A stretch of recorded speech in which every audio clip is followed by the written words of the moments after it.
In the bustling heart of a sleepless city, where the skyline is stitched together with glass towers and neon signs, there's a small diner wedged between towering banks and luxury boutiques. Rosie's, the place people forget until they need a cheap coffee, a warm pie, or a moment to breathe. Behind the counter is Ella Monroe, a waitress with a tired smile that somehow makes strangers feel like family. Every night, when her shift ends, she packs leftover sandwiches, pies, and soups into brown paper bags. She slips them to the drifter at the bus stop, the old woman in the park, the teenage boy pretending he's waiting for someone. She asks for nothing in return, not gratitude, not recognition, just a promise that no one goes to sleep hungry. One rainy night, everything shifts. A man sits slumped near the alley behind Rosie's, wearing a hooded sweatshirt, torn jeans, face hidden behind days of stubble. He could be anyone. To Ella, he's just another soul weathered by the city. Without a second thought, she presses a warm paper bag into his hands. "Here, sir. You look like you could use it." She smiles before he can answer, rushing back into the diner to finish her shift. That man is Nathan Cross. No one would recognize him under the hood. Not the board of directors he's ghosted for a month. Not the journalists who print his name beside headlines about towers and tech. Not the so-called friends who call him a genius when the cameras are rolling and whisper about his loneliness when they're not. Nathan came here to disappear, to hide in a place where no one cares who he is. But the girl with tired eyes and a gentle smile feeds him like he's no different than the drifter by the bus stop. For the first time in years, he feels like a man, not a wallet, not a brand, just a man. From that night on, Nathan comes back. He sits in the same corner booth, hood pulled low. He orders the cheapest coffee, sips it for hours, always leaves before the breakfast crowd. He never speaks to Ella, except to nod when she refills his cup. He's too shy, too afraid he'll ruin the one place where he's invisible and real. But every night, he watches her. Watches how she hands out kindness in brown paper bags. How she hums old songs while wiping tables. How she slips leftover pastries to the busboy who's always hungry. He learns her patterns in silence. How she counts her tips twice, smiles at them anyway. How she pins scraps of paper on the staff corkboard. Notes about her dream of owning a cafe where no one ever goes hungry. One night, he overhears Rosie, the owner, whispering about Ella's birthday. She's working the late shift because she can't afford the time off. No plans. No cake. No family coming by. Nathan walks home under flickering streetlights that night, head buzzing with thoughts louder than the traffic.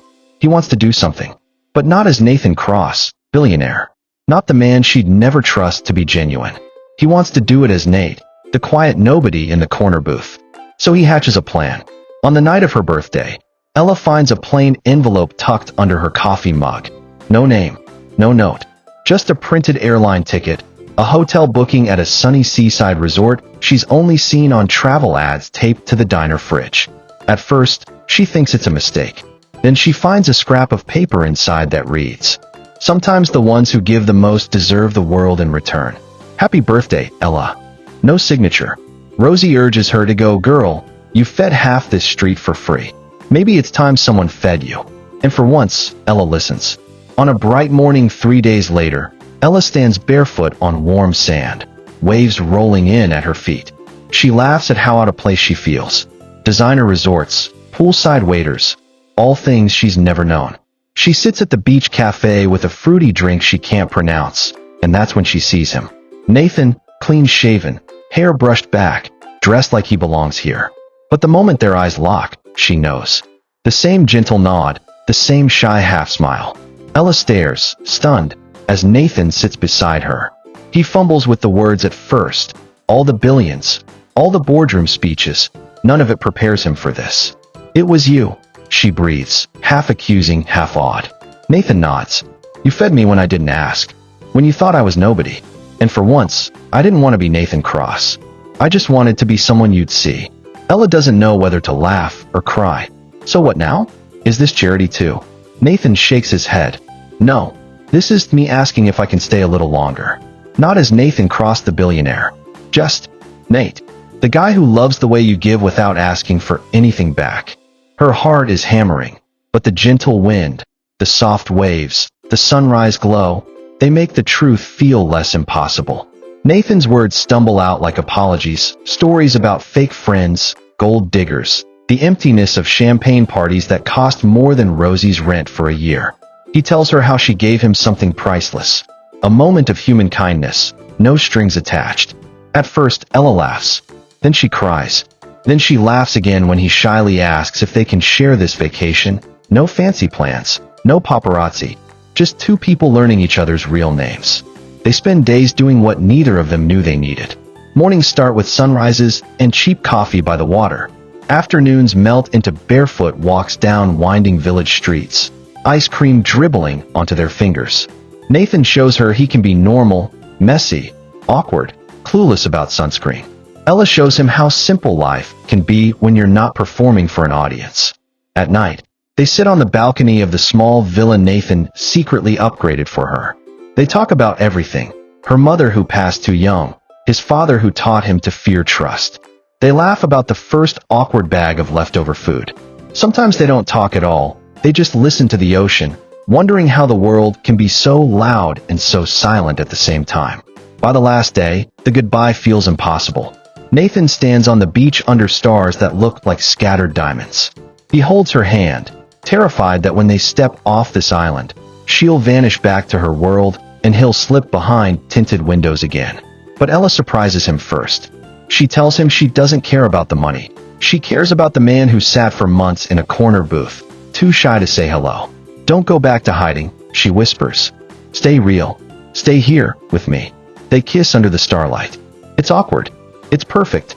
It's exactly what both of them have been starving for, something real. Back home, life doesn't magically turn to gold. They bicker. Ella hates when Nathan forgets to take out the trash. Nathan hates that Ella refuses to let him buy her expensive gifts. But every fight ends the same way it started, with the truth. They'd rather be broke together than alone with billions. 6 months later, Nathan does what he's never done for anyone else. He gets down on one knee at Rosie's, right by the booth where it all began. He doesn't offer her a diamond the size of her head. He offers her a promise. No more pretending, no more hiding. Just him. For real, forever. The wedding is small. Rosie bakes the cake herself, lopsided, buttercream smudged, but perfect. The old drifter from the bus stop gives Ella away, wiping tears on his threadbare coat. They dance under cheap string lights in the diner parking lot. 1 year later, Ella's place opens its doors. It's not fancy. It's warm, cozy. There's always a fresh pot of coffee, a seat for anyone who needs it, and a shelf stacked with brown paper bags that say, "Take one if you're hungry." Behind the counter, Ella's smile hasn't changed except now, there's a gold ring on her finger. And somewhere in the back, Nathan is humming off-key, burning toast, still the worst cook in the room, but the happiest man in it. Because kindness found him when he least deserved it, and love made him believe he was worth feeding, too. Sometimes you're not saving someone's night, you're saving their whole life.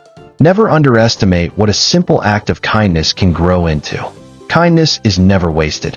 It just comes back bigger than you could ever dream. If you believe the smallest good deed can change a life, share this story.